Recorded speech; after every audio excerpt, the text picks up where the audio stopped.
ମାହାଙ୍ଗାରେ ମଧୁବାବୁଙ୍କ ଜୟନ୍ତୀ ଓ ସ୍ୱାଭିମାନ ଦିବସ ପାଳିତ। ମାହାଙ୍ଗା ବ୍ଲକ ଅନ୍ତର୍ଗତ ମଣିଜୁରୀ ସ୍ଥିତ ଶହୀଦ ଭବନ ପରିସରରେ ସମ୍ବାଦ ଆମ ଓଡ଼ିଶା, ସମ୍ବାଦ ସାହିତ୍ୟଘର ଓ ମାହାଙ୍ଗା ବୁଦ୍ଧିଜୀବୀ ସାରସ୍ୱତ ସେବା ସଂଗଠନ ଆନୁକୂଲ୍ୟରେ ମଣିଜୁରୀ ସ୍ଥିତ ଶହୀଦ ଭବନରେ ଉତ୍କଳ ଗୌରବ ମଧୁସୂଦନ ଦାସଙ୍କ 178ତମ ଜୟନ୍ତୀ ଓ ସ୍ୱାଭିମାନ ଦିବସ ଡକ୍ଟର ଏକାଦଶୀ ପ୍ରଧାନଙ୍କ ସଭାପତିତ୍ୱରେ ଅନୁଷ୍ଠିତ ହୋଇଯାଇଛି। ପ୍ରଥମେ ଅତିଥିମାନେ ମଧୁବାବୁଙ୍କ ଫଟୋଚିତ୍ରରେ ପୁଷ୍ପ ଧୂପ ପ୍ରଦାନ କରିବା ପରେ ସରୋଜ କୁମାର ସାହୁ ଦେଶାତ୍ମବୋଧକ ସଙ୍ଗୀତ ଗାନ କରିଥିଲେ। ଉକ୍ତ ଉତ୍ସବରେ ମୁଖ୍ୟ ଅତିଥି ଭାବେ ଫୁଲବାଣୀ କଲେଜର ଅବସରପ୍ରାପ୍ତ ଅଧ୍ୟକ୍ଷ ଡକ୍ଟର ଜନାର୍ଦ୍ଦନ ରାଉତ, ସମ୍ମାନିତ ଅତିଥି ଭାବେ ରସରାଜ କବି ବୀରକିଶୋର ସ୍ୱାଇଁ, ମୁଖ୍ୟ ବକ୍ତା ଭାବେ ସାହିତ୍ୟିକ ଅଖିଳେଶ ପଦ ମହାନ୍ତି ପ୍ରମୁଖ ଯୋଗଦେଇ ସ୍ୱତନ୍ତ୍ର ଉତ୍କଳ ପ୍ରଦେଶ ଗଠନରେ ମଧୁବାବୁଙ୍କ ଅବଦାନ ଓ ଜୀବନ ଚର୍ଚ୍ଚା ଉପରେ ଆଲୋଚନା କରିଥିଲେ।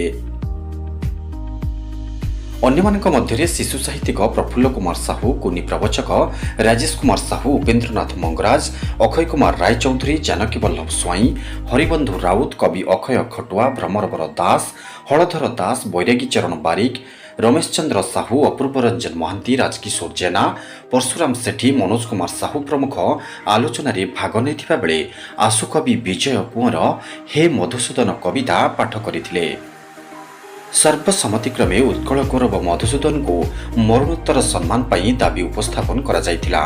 ସମ୍ବାଦ ଓ ଆମ ଓଡ଼ିଶା ତରଫରୁ ନିଆରା କାର୍ଯ୍ୟକ୍ରମକୁ ସମ୍ବାଦର ପ୍ରତିଷ୍ଠାତା ସୌମ୍ୟରଞ୍ଜନ ପଟ୍ଟନାୟକଙ୍କୁ ସାଧୁବାଦ ଜ୍ଞାପନ କରାଯାଇଥିଲା। ଆବାହକ ଦୀପକ କୁମାର ସାହୁ ପ୍ରାରମ୍ଭିକ ସୂଚନା ପ୍ରଦାନ କରିଥିବା ବେଳେ ସମାଜସେବୀ ନଳିନୀକାନ୍ତ ନାୟକ ଧନ୍ୟବାଦ ଅର୍ପଣ କରିଥିଲେ। ମୁଁ ଅଖିଳେଶ ମହାନ୍ତି, ଜଣେ ସାହିତ୍ୟିକ, ମାହାଙ୍ଗା ସମ୍ବାଦ ସାହିତ୍ୟଘର ଏବଂ ମାହାଙ୍ଗା ବୁଦ୍ଧିଜୀବୀ ସାରସ୍ୱତ ସେବା ସଂଗଠନର ମିଳିତ ଆନୁକୂଲ୍ୟରେ କୁଳବୁଦ୍ଧ ମଧୁସୂଦନଙ୍କର 178ତମ ଜୟନ୍ତୀ ପାଳନ ହୋଇଛି। ସ୍ୱାଭିମାନ ଦିବସ ଭାବରେ ସାରା ଓଡ଼ିଶା ଏହି ଉତ୍ସବ ପାଳନ କରୁଛି। ଓଡ଼ିଶାକୁ ସ୍ୱତନ୍ତ୍ର ଉତ୍କଳ ପ୍ରଦେଶ ଯୋଉ ମାନ୍ୟତା ଆମେ ପାଇଛି, ଆମ ରାଜ୍ୟ ଯାହାକୁ ଆମେ ଆଜି ଓଡ଼ିଶାରେ ଆମେ ଅଛେ କହୁଛେ, ତାର ସୂତ୍ରଧର ହଉଛନ୍ତି, ତାର ସେନାପତି ହଉଛନ୍ତି ସେ ଆନ୍ଦୋଳନର ଭାଷା ଆନ୍ଦୋଳନର ମଧୁବାବୁ ନଥିଲେ ଆମେ ଏ ଯୋଉ ସ୍ୱତନ୍ତ୍ର ପ୍ରଦେଶ ଆମର ହେଇଛି ଓଡ଼ିଆ ଭାଷାଭାଷୀ ଅଞ୍ଚଳ ଆମେ କେବେ ମଧ୍ୟ ପାଇପାରି ନଥାନ୍ତେ।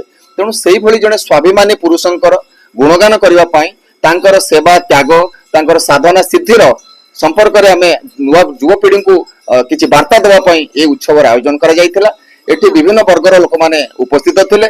ମଧୁବାବୁ ଓଡ଼ିଆକୁ ଭଲ ପାଉଥିଲେ, ଓଡ଼ିଆତ୍ୱକୁ ଭଲ ପାଉଥିଲେ ଏବଂ ଓଡ଼ିଆ ଜାତିକୁ ଭଲ ପାଉଥିଲେ।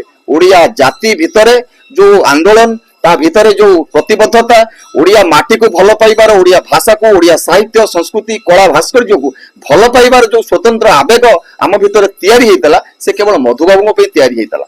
ତେଣୁ ମଧୁବାବୁଙ୍କର ବିକଳ୍ପ ନାହିଁ, ମଧୁବାବୁଙ୍କର ତ୍ୟାଗ ତାର ପଟାନ୍ତର ନାହିଁ। ତେଣୁ ଆମେ ସମସ୍ତଙ୍କୁ ଆହ୍ୱାନ କରିବା, ଯୋଉମାନେ ଯୁବପିଢ଼ି ଅଛନ୍ତି ମଧୁବାବୁଙ୍କର ଆଦର୍ଶରେ ଅନୁପ୍ରାଣିତ ହୁଅନ୍ତୁ। ଦେଶ ପାଇଁ ତାଙ୍କର ବଳିଦାନ, ତାଙ୍କର ତ୍ୟାଗ, ତାଙ୍କର ସାଧନା କେବେ ବି ବ୍ୟର୍ଥ ହବ ନାହିଁ ଯଦି ଆମେ ସେଇ ପୂଜା ତାଙ୍କର ଆଦର୍ଶରେ ଆମେ ଅନୁପ୍ରାଣିତ ହେଇପାରିବା ଏବଂ ଆମ ଭିତରେ ସେବା ତ୍ୟାଗ ଭାବନା ସମର୍ପଣ ଭାବନା ଯଦି ଆମେ ତିଆରି କରିପାରିବା। ବନ୍ଦେ ଉତ୍କଳ ଜନନୀ। ମୁଁ ଡକ୍ଟର ଏକାଦଶୀ ପ୍ରଧାନ, ମାହାଙ୍ଗା ସମ୍ବାଦ ସାହିତ୍ୟ ଘର ତରଫରୁ ଏବଂ ମାହାଙ୍ଗା ବୁଦ୍ଧିଜୀବୀ ସାରସ୍ୱତ ସେବା ସଂଗଠନ ତରଫରୁ ବିଗତ ବର୍ଷ ପରି ଏ ବର୍ଷ ମଧ୍ୟ ସ୍ୱାଭିମାନ ଦିବସ ପାଳନ କରାଯାଇଛି। ତେଣୁ ଏଥିରେ ଯେଉଁମାନେ ଉପସ୍ଥିତ ଥିଲେ ବହୁ ତାତ୍ତ୍ୱିକ ଆଲୋଚନା ହେଲା। ମଧୁବାବୁଙ୍କୁ ସର୍ବସମ୍ମତିକ୍ରମେ ପ୍ରସ୍ତାବ ନିଆଗଲା ଭାରତ ରତ୍ନ ଉପାଧିରେ ତାଙ୍କୁ ଭୂଷିତ କରାଯାଉ। ପ୍ରକୃତରେ ମଧୁବାବୁ ଏବଂ କର୍ମବୀର ଗୌରୀଶଙ୍କର ଏହି କେତେ ଜଣଙ୍କ ଉଦ୍ୟମରେ ଆଜି ଆମେ ଭାଷା ଭିତ୍ତିକ ଓଡ଼ିଶା ରାଜ୍ୟ ପାଇଛେ। ତେଣୁ ତାଙ୍କ ପ୍ରତି ଆମର ସେଇଭଳି ଆନୁଗତ୍ୟ ରହିବା ଦରକାର ଏବଂ ସେ ନିଜେ କହିଯାଇଥିଲେ କେବଳ ମୂର୍ତ୍ତି ପୂଜା, ଫଟୋ ପୂଜା କିମ୍ବା ପ୍ରତିମୂର୍ତ୍ତିରେ ସୀମିତ ନ ରହି ଯଦି ଏ ଯୁବଗୋଷ୍ଠୀ ଓଡ଼ିଶା ପାଇଁ ତାଙ୍କର କର୍ମ ଜୀବନ ବା କର୍ମମୟ ଜୀବନ ଓଡ଼ିଶା ପ୍ରତି ଅଭିପ୍ରେତ ହେବ, ତାହା ହିଁ ହେବ ମଧୁବାବୁଙ୍କ ପ୍ରତି ଶ୍ରେଷ୍ଠ ସମ୍ମାନ।